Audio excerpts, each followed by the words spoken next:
ఈ 5 సంవత్సరాల్లో సంక్షేమం, అభివృద్ధి, ట్రాన్స్పరెన్సీ, ప్రజల యొక్క కొనుగోలు శక్తి, రెవెన్యూ ఆదాయం, మూలధనం పెట్టుబడి ఈ రంగాల్లో చాలా ట్రాన్స్పరెంట్గా పరిపాలన సాగింది. రాష్ట్రం అభివృద్ధి చెందింది. ఈ సంవత్సర కాలంలో చంద్రబాబు నాయుడు గారి పరిపాలన చూస్తే ఎవ్వరికైనా బాధ కలిగేటటువంటి పరిస్థితి ఏర్పడతా ఉంది. చంద్రబాబు నాయుడు గారి ఎన్నికలకు ముందు అనేక రకాలైన మాటలు చెప్పారు. ఆదాయాలు సృష్టిస్తా అన్నాడు, సంపద సృష్టిస్తానన్నాడు, ప్రజలకు ఆదాయాలు పెంచడంతో పాటు రాష్ట్రాన్ని అన్ని రంగాల్లో అభివృద్ధి చెందేస్తాను, సంక్షేమ కార్యక్రమాలు ఇచ్చేస్తాను అని అనేకమైన గొప్ప విషయాలు చెప్పి నమ్మించాడు. సంవత్సరం అయింది అధికారంలోకి వచ్చి. ఇవాళ రాష్ట్ర పరిస్థితి చూస్తే దయనీయమైన స్థితికి నెట్టబడతా ఉంది. తిరోగమనంలో రాష్ట్రం వెనక్కి వెళ్తూ ఉంది.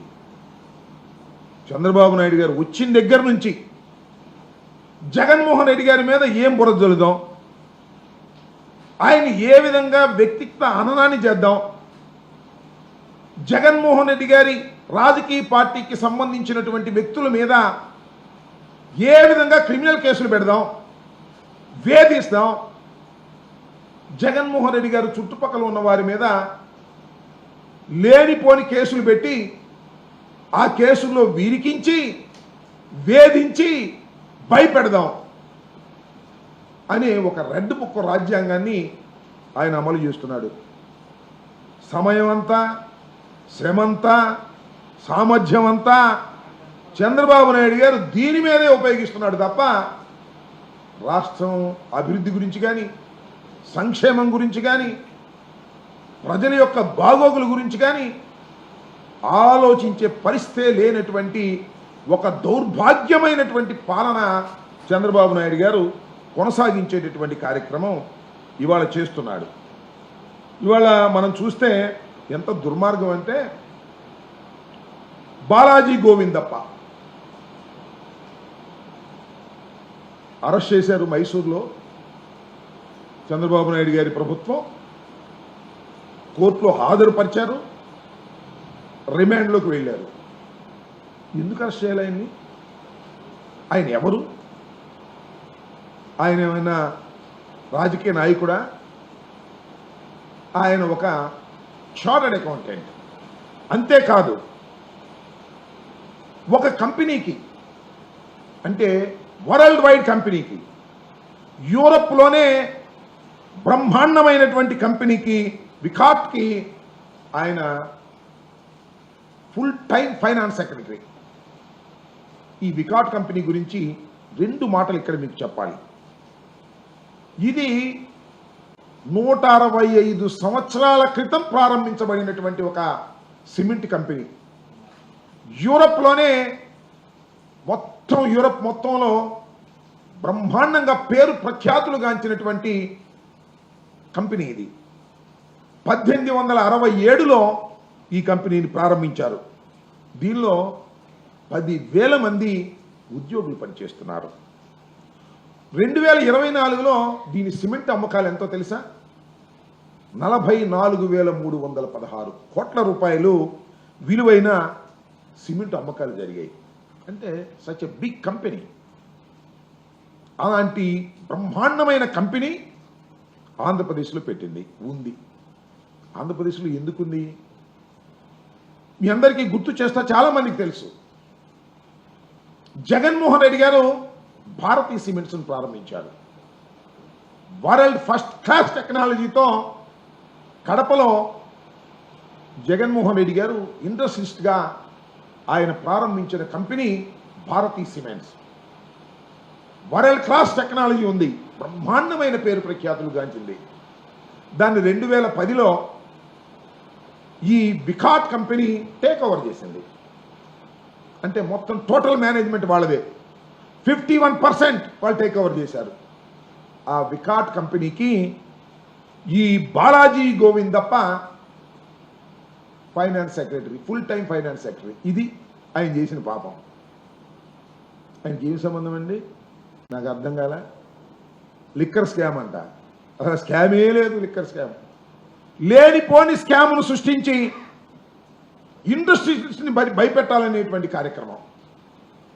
ఆయన్ని అన్యాయంగా అరెస్ట్ చేసి